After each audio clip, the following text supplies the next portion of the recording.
Hello, എല്ലാവർക്കും നമസ്കാരം. നമ്മളിന്ന് പൂത്തിരുവാതിരയുടെയും എൻ്റെ ഈ മാസത്തെ ചെറിയ ചെറിയ വിശേഷങ്ങളുമായിട്ടുള്ള വീഡിയോസാണ് ഇടുന്നത്. കണ്ടിന്യൂസ് വീഡിയോ ഇടണമെന്നുണ്ടായിരുന്നു, പക്ഷേ എനിക്ക് ഇതിൻ്റെയൊക്കെ തിരക്ക് കാരണം സമയം കിട്ടിയില്ല. അപ്പോൾ അന്നേരമൊക്കെ എടുത്ത ചെറിയ ക്ലിപ്പുകൾ ഇവിടെ ഞാൻ വെക്കുകയാണ്. അപ്പോൾ എല്ലാവരും കണ്ടിഷ്ടപ്പെടുവാണെങ്കിൽ ലൈക്ക് ചെയ്യാനും ഷെയർ ചെയ്യാനും മറക്കല്ലേ.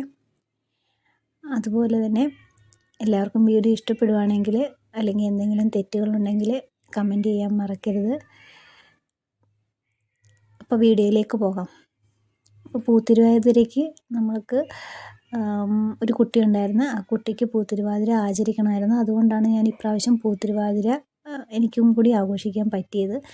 അപ്പോൾ അതിൻ്റെ ചടങ്ങുകളൊക്കെ നടത്തി കൊടുത്തു. ഈ പൂത്തിരുവാതിരയിൽ അമ്മിക്കല്ലിൽ അണിയിക്കുന്നുണ്ട്. അത് ഞങ്ങൾ പിറ്റേ ദിവസമാണ് അമ്മിക്കല്ലിൽ അണിയുന്നത്. അത് സാരി ഞാൻ സൈഡിലെടുത്ത് വെച്ചേക്കുന്നതേ ഉള്ളൂ. ഇത് എട്ടങ്ങാടി നേദ്യമാണ്. നേദ്യം ആ കുട്ടിയെ കൊണ്ട് തന്നെ കഴിപ്പിക്കുന്നു. പിന്നെ അതിൻ്റെ പൂവ് ആരാധിക്കുന്ന അർച്ചന കഴിപ്പിക്കുന്ന, ബാക്കി എല്ലാവരും പൂവ് ആരാധിക്കുന്ന, കൺമഷി ചാന്തും തൊടുന്നതും ആ രീതിയിലുള്ള ചടങ്ങുകൾ എല്ലാവർക്കും അറിയാവുന്ന പോലെ തന്നെ ചടങ്ങുകളൊക്കെ നടന്നു. നേദ്യം കൊടുത്തു. പിറ്റേ ദിവസമാണ് നമ്മൾ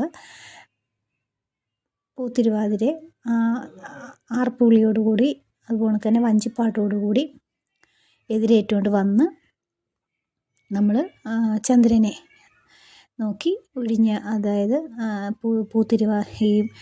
ഈ രാപ്പൂ കൊണ്ട് ആ പൂവ് പാതിരാപ്പൂവ് ചൂടുന്ന ഒരു ചടങ്ങുണ്ട്.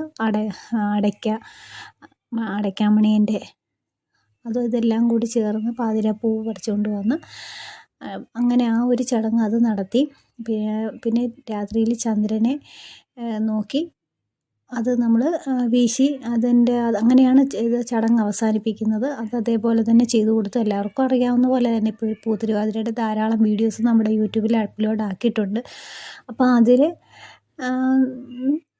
ചെറിയ 2 സ്റ്റെപ്പ് വെച്ചിട്ടുണ്ടായിരുന്നു. ഞങ്ങൾ അധികം ആളില്ലാഞ്ഞുകൊണ്ട് ചെറിയ നമുക്കുള്ള പരിമിതിക്കകത്ത് നിന്നുകൊണ്ട് എനിക്കറിയാവുന്ന പോലെ, ഞാൻ തിരുവാതിരയൊന്നും കളിച്ചിട്ടില്ല, പിന്നെ അറിയാവുന്ന പോലെ 2 സ്റ്റെപ്പ് വെച്ചു. ഇത് രാത്രിയിൽ, പിറ്റേ ദിവസം രാത്രിയിൽ തിരുവാതിരയുടെ അന്ന് രാത്രിയിലുള്ള ചടങ്ങാണ്. പിന്നെ ഇത് എൻ്റെ ഉത്സവത്തിൻ്റെ, നമ്മുടെ അടുത്ത ഉത്സവത്തിൻ്റെ, അയ്യപ്പൻ്റെ അമ്പലത്തിലെ ഉത്സവത്തിൻ്റെ ചടങ്ങുകളാണ്. അതിൻ്റെ എതിരേൽപ്പ് വരുന്നതിനായിട്ട് ഞങ്ങളെല്ലാം റോഡിൽ നിൽക്കുകയാണ്. തിരുവാതിര കഴിഞ്ഞുള്ള അടുത്ത ദിവസം തന്നെ ആയിരുന്നു ഈ ചടങ്ങുകൾ. അപ്പോൾ ഭഗവാനെ വരവേൽക്കാനായിട്ട് ദീപമൊക്കെ നിറദീപം തെളിയിച്ചിട്ടുണ്ട്. താലം എടുത്തിട്ടുണ്ടായിരുന്നു. താലം എടുക്കാൻ പോയി. നല്ല ആഘോഷവും നല്ല തണുപ്പും ഉണ്ടായിരുന്നു. എല്ലാവരും സെറ്ററൊക്കെ ഇട്ട്, എല്ലാവരും സെറ്റ് സാരികൾ പോലത്തെ സെറ്ററൊക്കെ ഇട്ടിട്ടാണ് പോയത്. തണുപ്പൊക്കെ ഉള്ളതുകൊണ്ട് എല്ലാവരും കൂടി നല്ല സന്തോഷമായിട്ട് ആഘോഷത്തോടു കൂടി ഭഗവാന്റെ ആ ഒരു എതിരേൽപ്പ് താലപ്പൊലി ഘോഷത്തോടെ എനിക്കും പങ്കുകൊള്ളാൻ സാധിച്ചതിൽ ഭഗവാനോട് ഏറ്റവും കടപ്പെട്ടിരിക്കുന്നു. ഭഗവാന് വേണ്ടി ഒരുക്കിയ